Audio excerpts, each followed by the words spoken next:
नमस्कार मेरे प्यारे साथियों। देश के आज़ादी के समय जब हमारे स्वतंत्रता सेनानियों और महापुरुषों ने ब्रिटिश से अपने देश की आज़ादी के लिए लड़ रहे थे, तो सिर्फ ब्रिटिश से ही नहीं लड़ रहे थे। हमारे देश में सदियों से वर्ण व्यवस्था और जाति व्यवस्था के विभाजन में समाज जो जकड़ा हुआ था, उस वर्ण व्यवस्था की मुक्ति से भी लड़ रहे थे।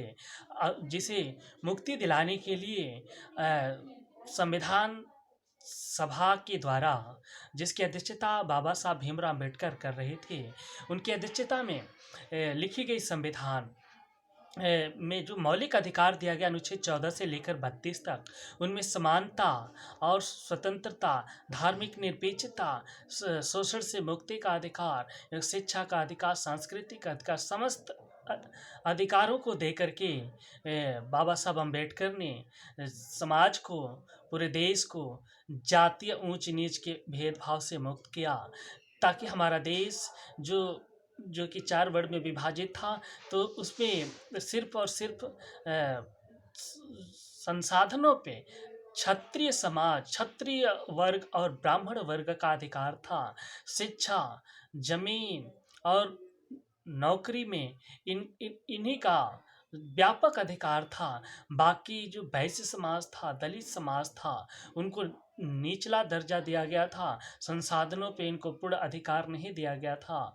इसलिए ये समाज कमज़ोर हुआ, जिसे दूर करने के लिए संविधान के माध्यम से अधिकार मिला, और अधिकारों के माध्यम से देश का विकास भी बहुत तेज़ी से हो रहा है। इसी अधिकारों के साथ साथ हमारे महापुरुषों ने कर्तव्यों को दिया है, और इन कर्तव्यों का मतलब है कि देश के विकास में, देश की गरीबी दूर करने में हमें अपना कर्तव्य भी करना है। राजनीतिक अधिकार तो संविधान के माध्यम से मिल गया, लेकिन सामाजिक परिवर्तन भी बहुत ज़रूरी है देश की गरीबी दूर करने के लिए, ताकि विकास में सबकी भागीदारी समान हो। तभी तो डॉक्टर राम मनोहर लोहिया ने कहा था कि सोशलिस्टों ने बाधी काट, पिछड़ा पावी 100 में 60। इसका मतलब है कि हमारे देश में 60% जो पिछड़ा वर्ग है, उनको भी अपने अपने अपने जनसंख्या के मुताबिक उनको भी सभी संसाधनों में अधिकार मिले। इसी विचारधारा को आगे बढ़ाते हुए बिहार के पूर्व मंत्री जगदेव प्रसाद कुशवाहा जी ने कहा था कि 100 में 90 शोषित हैं, शोषितों ने ललकारा है, धन धरती और राजपाट में 90 भाग हमारा है।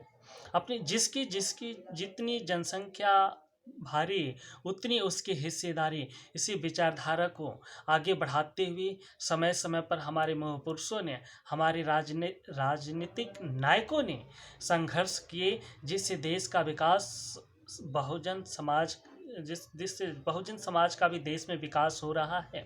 और जो है कि संविधान में दिए गए अधिकारों के द्वारा राजनीतिज्ञों ने, देश के शासकों ने आरक्षण के माध्यम से, सब्सिडी के माध्यम से, अनुदान के माध्यम से देश का विकास कर रहे हैं, जो बड़े गर्व की बात है। लेकिन इस राजनीतिक अधिकारों के माध्यम से जो विकास हो रहा है, उससे भी ज़्यादा जरूरी है सामाजिक सांस्कृतिक परिवर्तन।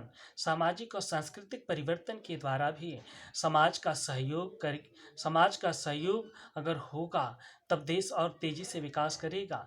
तो जो कि मैं कहता हूँ, सदियों से जो परंपरा है हमारे देश में कि मंदिरों के पुजारियों को दान देना, और जो है कि जो ब्राह्मणवाद जो हमारे समाज में व्याप्त है, उस ब्राह्मणवाद के माध्यम से ब्राह्मण वर्ग को दान देना, मंदिरों के पुजारियों को दान देना जो है कि अनुचित है। ये जो कि समाज में हमेशा से उच्च दर्जा हासिल किया था और आज भी उच्च दर्जा हासिल है। इसलिए हमें चाहिए इस परंपराओं को परिवर्तित कर, इस परंपराओं को छोड़ करके, न कि हमें ब्राह्मण समझकर, न कि हमें पुजारी समझकर, न कि जो है कि किसी को धर्मात्मा समझकर, महात्मा समझकर, हमें गरीबों गरीबों को, भूमिहीनों को और कमज़ोर वर्ग को दान देना चाहिए और उनका सहयोग करना चाहिए, उनको ऊपर उठानी चाहिए। ये हम सभी का कर्तव्य बनता है। इस हमारे देश में जो पूंजी है, उस पे इस देश की 90% जितनी पूंजी 90% जनसंख्या के पास है, उतनी पूंजी से देश में सिर्फ 10% जनसंख्या के पास है। ये आर्थिक असमानता बहुत बड़ा है।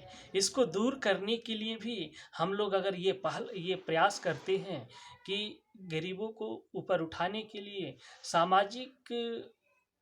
सामाजिक व्यवस्था में परिवर्तन करने के लिए जो आर्थिक जो बहुत बड़ा खाई है, वो मिटाने के लिए हम सभी को मिल कर के पुरानी परंपराओं और रीति रिवाजों को परिवर्तित करते हुए उसको अपने विवेक के द्वारा गरीबों को उत्थान करें। हम सब के प्रयास से जो है कि देश का विकास होगा, न कि सिर्फ शासकों के द्वारा। ताकि हमारे महापुरुषों का प्रयास सफल हो, हमारा देश पूर्ण शक्तिशाली हो, अमीरी गरीबी का जो 90 और 10% का जो बहुत बड़ा अंतर है, ये समाप्त हो।